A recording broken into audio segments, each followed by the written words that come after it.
আর একটা বড় খবর এই মুহূর্তে নজর রাখবো। শিক্ষক নিয়োগ দুর্নীতি মামলায় এবার কুন্তল ঘোষকে তলব। তৃণমূল যুবনেতা কুন্তল ঘোষকে তলব করলো ইডি।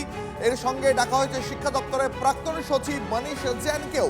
আমাদের প্রতিনিধি সুজয় আমাদের সঙ্গে রয়েছেন এই মুহূর্তে। সুজয়, কবে ডাকা হয়েছে, কেন ডাকা হয়েছে, একটু ডিটেলসে জানবো তোমার থেকে। আরো একবার কথা যোগাযোগ করার চেষ্টা করবো সুজয়ের সঙ্গে। তবে আপনাদের জানিয়ে রাখবো এই মুহূর্তে একটা বড় খবরের দিকে আমরা নজর রাখছি। শিক্ষক নিয়োগ দুর্নীতি মামলায় কুন্তল ঘোষকে তলব করলো কেন্দ্রীয় এজেন্সি। তৃণমূল যুবনেতা কুন্তল ঘোষকে তলব করলো ইডি। শিক্ষা দপ্তরের প্রাক্তন সচিব মনীষ জৈনকেও তলব করা হয়েছে কেন্দ্রীয় তদন্তকারী সংস্থার তরফে। শিক্ষক নিয়োগ দুর্নীতি মামলায় কুন্তল ঘোষকে তলব। আমাদের প্রতিনিধি সুজয় রয়েছেন আমাদের সঙ্গে। সুজয়, কেন তলব, কবেই বা ডাকা হয়েছে?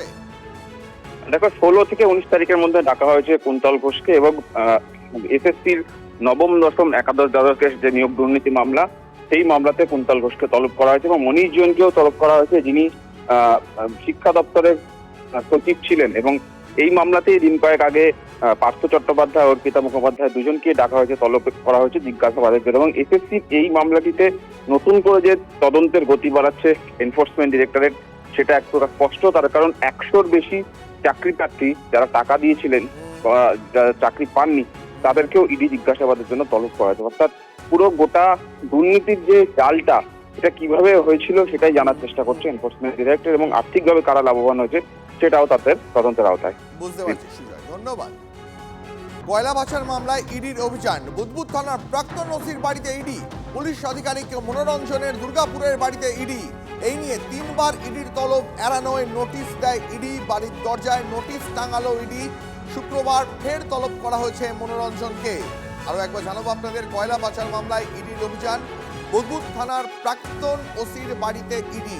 পুলিশ আধিকারিক এই মনোরঞ্জনের দুর্গাপুরের বাড়িতে ইডি।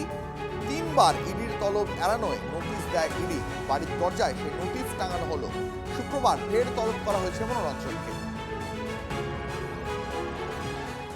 ও ইডি সিবিআই নিয়ে আমাদের কোনো উৎসাহ নেই। ইডি কি করছে, সিবিআই কি করছে, তাদের কাজের গতি নিয়ে আমাদেরই মনে প্রশ্নচিহ্ন আছে। এ নিয়ে আমরা কিছু বলতে চাই না, কারণ দীর্ঘদিন ধরে এসব নিয়ে আলোচনা করে আমরা ক্লান্ত।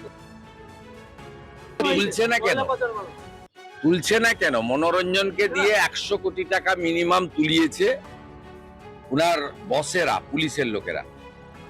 মনোরঞ্জনকে তুললে, হেফাজতে নিলে ও 25 টাকা রেখে 75 টাকা কালীঘাটের কোথায় পাঠিয়েছে বলে দেবে।